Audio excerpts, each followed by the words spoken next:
In this video, we are going to regarding the inhalation injury. Inhalation injury कसरी हुन्छ त्यसको बारेमा त हाम्रो के हुन्छ कि एक्सप्लेन हाम्रो इन्हेलेसन इन्जुरी कसरी भइरहेको छ इम्पोर्टेन्स हाम्रो के प्याथोलोजी त्यसको क्लिनिकल पिक्चर एन्ड डायग्नोसिस कसरी मेजरमेन्ट गर्न सकिन्छ। किन यो इम्पोर्टेन्ट छ किनभने कि it's on the additional inflammation focus गर्छ, वर्सनिङ सिस्टमिक रेस्पोन्स देखाउँछ, त्यसपछि प्रोलङ मेकानिकल भेन्टिलेसन हुन्छ यसमा, भेन्टिलेसन प्रोलङ हुन्छ, त्यसपछि strong protection of the mortality हुन्छ यसमा, त्यसपछि अर्ली रिकग्नाइजेसन एयर प्रोटेक्सन गर्नु पऱ्यो, डिक्रिज मोर्बिडिटी एन्ड मोर्टालिटी गर्नु पऱ्यो। त्यसपछि प्याथोफिजियोलोजी के हुन्छ यसमा केमिकल एन्ड थर्मल र सिस्टमिक टक्सिक इफेक्ट देखाउँछ, केमिकल पनि हुन्छ थर्मल र सिस्टमिक टक्सिक इफेक्टले गर्दा पनि हुन्छ। मेकानिजम हेऱ्यो भने इन्हेलेसन इन्जुरीमा भनेको के हो थर्मल भर्सेस केमिकलमा के हुन्छ कि हिट मस्टली के हुन्छ कि loose in the upper airway हुन्छ, toxin reach in bronchial volume पुग्छ। त्यसपछि इमिडिएट रेस्पोन्स के हुन्छ यसको त इन्क्रिज के हुन्छ ब्रोङ्कियल ब्लड फ्लो बढ्छ, जसले गर्दा ब्रोङ्कियल ब्लड फ्लो हुन्छ ब्रोङ्कियल इडिमा हुन्छ, ब्रोङ्कियल इडिमा भएपछि के हुन्छ लङमा हाम्रो लिम्फ बढ्छ। त्यसपछि न्युट्रोफिलको रेस्पोन्स के हुन्छ यसमा रिलिज प्रोटिएज इन्जाइम रिलिज गर्छ, रिलिज प्रोटिएजेस अनि फ्री रेडिकल बनाउँछ, जसले गर्दा साइटोटक्सिसिटी देखिन्छ, साइटोटक्सिक इन्जुरी देखिन्छ त्यहाँ। त्यसपछि फ्याब्रिन कास्टहरू भन्छ, यिनीहरू के गर्छन् कि एयर अब्स्ट्रक्सन गर्छन्, त्यसै बल इफेक्ट देखाउँछन्। त्यसै यिनीहरूले गर्दाखेरि ब्यारोट्रमा हुन्छ, जसले गर्दाखेरि कम्प्लियन्स लङ्सको कम्प्लियन्स अर ब्रोङ्कियल्सको कम्प्लियन्स घट्छ। अब माइक्रोस्कोपिक पिक्चरमा हेऱ्यो भने के हुन्छ सिलेटेड इपिथेलियम जुन छ नि इपिथेलियम सेल डिट्याच हुन्छ, त्यसपछि एक्जुडेट फर्मेसन गर्छ त्यहाँ। त्यसपछि फाइब्रिन प्रोटिन कास्ट जुन हुन्छ त्यो अब्स्ट्रक्ट गर्छ ब्रोङ्कियोललाई। त्यसपछि बल्ब इफेक्ट के हुन्छ कि इन्सपिरेसनमा हाम्रो ओपन हुन्छ, एक्सपिरेसनमा ब्लक गर्छ, अनि के हुन्छ डिस्टल प्रेसर बढाइदिन्छ, त्यसले गर्दाखेरि इन्क्रिज डिस्टल प्रेसर हुन्छ। के हुन्छ कि बल्ब इन्सपिरेसनमा ओपन हुन्छ तर एक्सपिरेसनमा ब्लक भइहाल्छ, जसले गर्दाखेरि हाम्रो भित्र लङ्सको भित्रमा के हुन्छ कि प्रेसर बढ्छ, डिस्टल प्रेसर।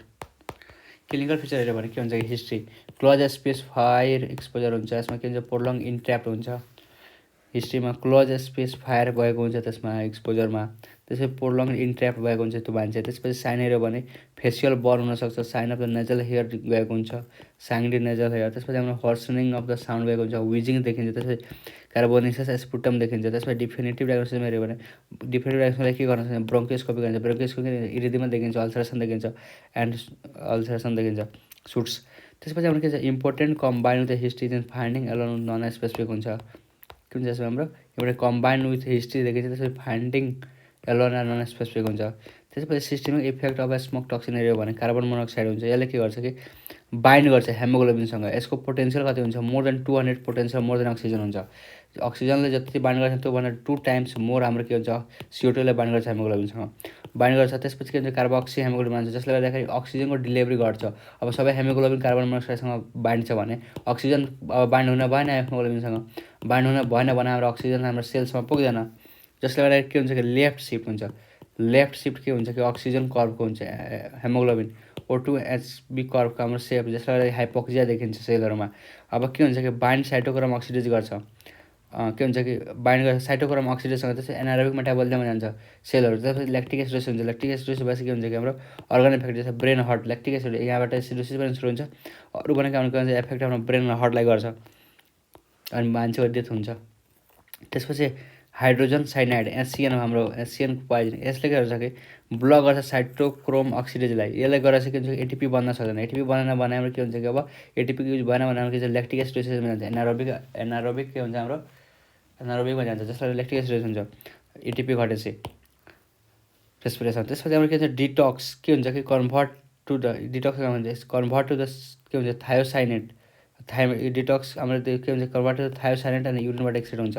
ट्रिटमेन्टको लागि हाम्रो के दिन्छ के हुन्छ हाम्रो हाइड्रोक्सोकोबालामाइन 4 दिइन्छ, जसले गर्दाखेरि यो टर्न र युरिन टर्न अरेन्ज देखिन्छ यसमा हाम्रो डिटक्स भएपछि। त्यसपछि क्लिनिकल कोर्समा हेऱ्यो भने हाम्रो एक्युट पल्मोनरी इन्सुफिसियन्सी हुन्छ, त्यसपछि पल्मोनरी हाम्रो इडिमा हुन्छ, ARDS अरू हुनसक्छ, त्यसपछि ब्रोङ्को निमोनिया। अब टाइमिङ हेऱ्यो भने विदिन 24 आवरमा एक्युट पल्मोनरी इन्सुफिसियन्सी, जसले गर्दा CO पोइजनिङ भयो, एयर अब्स्ट्रक्सन ब्रोङ्कियोस्पाजम भयो। के भन्छ पल्मोनरी इडिमा भनेको हाम्रो 3 to 4 डेजमा हाम्रो के हुन्छ कि 72 to 96 आवरमा के हुन्छ कि एक्स्ट्राभास्कुलर लङ्स वाटरमा जान्छ, त्यसपछि हाइपोक्सिया डिफ्युज इन्फिल्ट्रेसन हुन्छ। ब्रोङ्कियोनिमोनिया भनेको के हाम्रो फाइब्रिन म्युकस हुन्छ, जसलाई गर्दाखेरि चाहिँ यसमा मेथिसिलिन रेसिस्टेन्ट एस्टाफाइलोकस अरियस आउँछ अनि ग्राम नेगेटिभ प्याथोजन आएर हाम्रो के हुन्छ निमोनिया गराउँछ। म्यानेजमेन्टमा के गर्नुहुन्छ इयरली एरो कन्ट्रोल इन्टुबेसन गर्नु पऱ्यो इफ डाउटफुल छ भने, ह्युमिडिफाइड गर्नु पऱ्यो, ह्युमिडिफाइड अक्सिजन दिनु पऱ्यो। त्यसपछि चेस्ट पाथ फिजियोथेरापी गर्नु पऱ्यो। त्यसपछि हाम्रो फेरि क्वेन्टर सक्सन अर ब्रोन्कोस्कोपी गर्नु पऱ्यो। अर्को पनि के हुन्छ कि यो ब्रोन्कोस्कोपी अर सक्सन भन्दाबाट के हुन्छ कि पेसेन्टलाई भन्नु पऱ्यो खोक्ला लगाउन, यसले गर्दाखेरि बेटर क्लियरेन्स हुन्छ।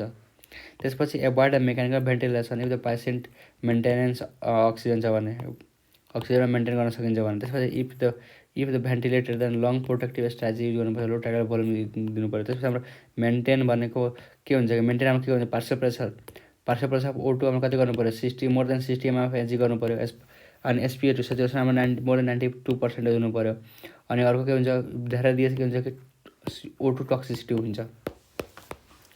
त्यसपछि इनहेल्ड थेरापीमा के हुन्छ कि इनहेल्ड थेरापीमा के दिन सक्छ, नेबुलाइज हेपारिन दिन सक्छ। यसले के गर्छ कि फाइब्रिक एसिडले घटाउँछ, एयर अक्सिजन घटाउँछ। त्यसपछि हाम्रो एन्साइल सिस्टिनले के हुन्छ म्युकोलाइटिक हुन्छ, जसले गर्दाखेरि म्युकस जुन बनाएको छ त्यसलाई डिग्रेड गरेर हाम्रो एकदम लिक्विड जस्तो बनाइदिन्छ, एकदम थिन बनाइदिन्छ, थिक हुँदैन यो। त्यसपछि रिड्युस भेस्कोसिटी के हुन्छ, यो म्युकोलाइटिक भएपछि हाम्रो के हुन्छ कि रिड्युस भेस्कोसिटी घट्छ त्यो फ्लुइडको।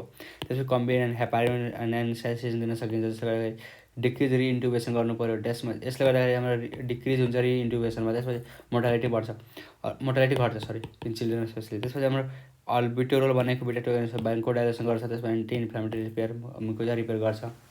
त्यसपछि के हुन्छ कि हाम्रो हाइपरटोनिक सलाइन हाम्रो दिन सकिन्छ। त्यसपछि हाम्रो रेस्मिक इफिनेफ्रिन मुकोजाको इडिमालाई घटाउँछ एक्सटुबेसन पेसेन्टलाई। त्यसपछि हाइपरटोनिक सलाइन के हुन्छ, इन्ड्युस कफ गर्छ, हाइपरटोनिक सलाइन दिन्छ। त्यसपछि लुजन सेक्रेसन गर्छ।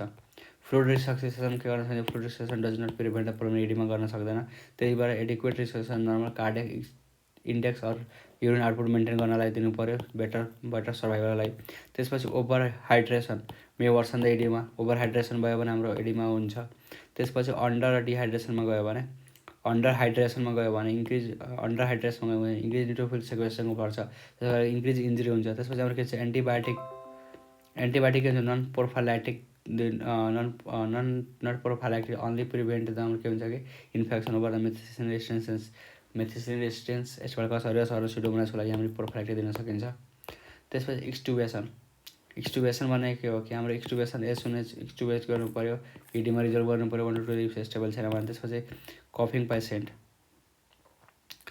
कफिङ पेसेन्ट क्लियर एयरवे बेटर हुन सक्छन्। त्यसपछि हाम्रो के हुन्छ कि even the borderline patient tolerate extubation airway access त्यसै गरेर। त्यसपछि हिलिङ स्लग्ड सिलेटेड सेल हुन्छ, रिप्लेस भयो स्क्वामस इपिथेलियमले गर्न एस क्यारिङ हुन्छ, त्यसले रिकभरी लङ हुनसक्छ। त्यसपछि हाम्रो के हुन्छ स्मोक के छ कि हाम्रो suspect close of space fire हुनु पर्छ पेसेन्टमा। त्यसपछि हाम्रो के छ कि म्यानेज एयरवे क्लियर 100% अक्सिजन दिनु पऱ्यो। त्यसपछि हाम्रो के छ कि observe the tit call CO2 छ कि कार्बन मोनोक्साइड सक्यो भने हाम्रो SCN छ। त्यसपछि साइनाइड सक्यो भने चाहिँ हाइड्रोजन साइनाइड। त्यसपछि हाम्रो के छ कि keep the airway clear or हामी के दिनु पऱ्यो हेपारिन एन्ड ब्रोन्कोडाइलेटर दिनु पऱ्यो। त्यसपछि extubate early as soon as possible when the safe patient के हुन्छ कि extubate the early when safe. This is regarding the inhalation injury.